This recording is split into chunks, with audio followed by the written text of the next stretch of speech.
السلام علیکم ورحمۃ اللہ وبرکاتہ۔ پچھلی ویڈیو میں نے آپ کو کچھ وضو کی وہ چیزیں بتائی تھیں کہ جن سے وضو ٹوٹ جاتا ہے۔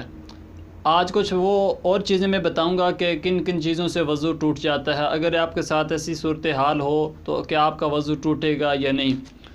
ان میں سے پہلی چیز ہے کہ آنکھ یا کان کے اندر ایک کوئی دانہ وغیرہ ہو اور وہ دانہ پھٹ جائے۔ تو اگر آنکھ کے اندر دانہ پھٹ جائے اور اس کی جو پیپ ہے یا خون ہے یا کان کے اندر ہے تو وہ اگر بہہ کر کان سے یا آنکھ سے باہر آ جائے تو اس چیز سے بھی وضو ٹوٹ جائے گا۔ لیکن اگر صرف دانہ آنکھ کے اندر پھٹا اور آنکھ کے اندر ہی پھیل گیا، باہر بالکل اس کی رطوبت پیپ وغیرہ باہر بالکل نہیں آئی تو اس چیز سے وضو نہیں ٹوٹے گا۔ پھر اسی طرح کسی بندے کے ساتھ کچھ تھوڑا بہت زخم ہو گیا، اب اگر اس زخم سے خون باہر آنا شروع ہوا، اگر وہ وہاں سے بہہ گیا اس سے تو وضو مطلقاً ٹوٹ جائے گا۔ لیکن اگر خون سامنے ہوا، ظاہر ہوا، تو اب اس بندے نے کیا کیا کہ اس خون کو صاف کرنا شروع کر دیا۔ تو اس میں دو چیزیں ہیں، اگر وہ صاف نہ کرتا اور وہ خون بالکل سامنے ظاہر پہ خشک ہو جاتا تو اس سے وضو نہیں ٹوٹے گا۔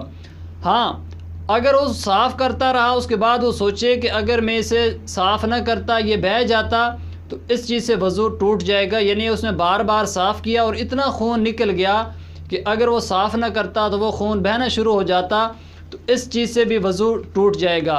اسی طرح اگر اس نے اس کے اوپر کوئی مٹی وغیرہ یا کوئی راگ وغیرہ ڈالتا رہا جس کی وجہ سے اس خون کو خشک کرتا رہا، اس سے بھی وضو ٹوٹ جائے گا۔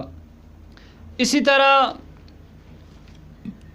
کوئی انسان ہے جس کی آنکھ میں بیماری ہے یا کان میں بیماری ہے، ٹھیک ہے، یا کوئی نابینا ہے جس کی آنکھوں سے بیماری کی وجہ سے پانی وغیرہ نکلتا رہتا ہے، تو یہ جو پانی آنکھ سے یا کان سے بیماری کی وجہ سے نکلتا ہے یہ پانی بھی ناپاک ہے، وضو کو توڑ دے گا۔ یعنی کسی بندے کی آنکھ دکھتی ہیں اور ان آنکھوں سے پانی بہہ رہا ہے تو اس چیز سے بھی وضو ٹوٹ جائے گا۔ یہ اگر کپڑے پر لگیں گے تو کپڑے کو بھی نجس کر دیں گی۔ اسی طرح اگر کسی شخص نے ناک وغیرہ صاف کیا اور اس کے ناک کے اندر سے جمع ہوا خون نکلا تو اس چیز سے وضو نہیں ٹوٹے گا۔ ہاں، اگر ناک سے خون بہہ کر نکلے تو اس سے وضو ٹوٹ جائے گا، اگر خون جمع ہوا ہے تو اس سے وضو نہیں ٹوٹے گا۔ اسی طرح اگر کوئی بندہ زخمی ہے اور اس کا زخم اب ٹھیک ہونا شروع ہو گیا ہے تو اب جب زخم ٹھیک ہوتا ہے اس کے اوپر جو جھیلی سی بن جاتی ہے، اگر وہاں سے کوئی چیز یعنی کہ گوشت کا ٹکڑا یا وہ جھیلی وغیرہ گری، اگر تو وہ بالکل خشک ہے، اس کے ساتھ کوئی خون پیپ وغیرہ کوئی رطوبت لگی ہوئی نہیں ہے تو اس سے بھی وضو نہیں ٹوٹے گا۔ ہاں، اگر وہ جو ٹکڑا گرا ہے اس کے ساتھ خون یا پیپ وغیرہ ہلکا سا بھی لگا ہوا ہو تو اس چیز سے وضو ٹوٹ جائے گا۔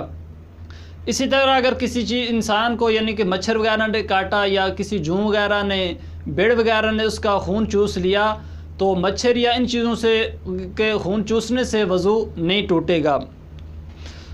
اور کسی بندے نے چھالا وغیرہ نوچ ڈالا، یعنی کہ ایک انسان کے جسم پر چھالا تھا، اس نے اس کو نوچ ڈالا اور اس کے اندر جو چھالے کے اندر پانی تھا وہ پانی بہہ گیا تو اس چیز سے بھی وضو ٹوٹ جائے گا۔ لیکن اگر صرف چھالا پھٹ گیا اور اس کے اندر پانی وغیرہ جو تھا وہ بہہ نہیں گیا بلکہ وہیں پر رک گیا تو اس سے بھی وضو نہیں ٹوٹے گا۔ السلام علیکم ورحمۃ اللہ وبرکاتہ۔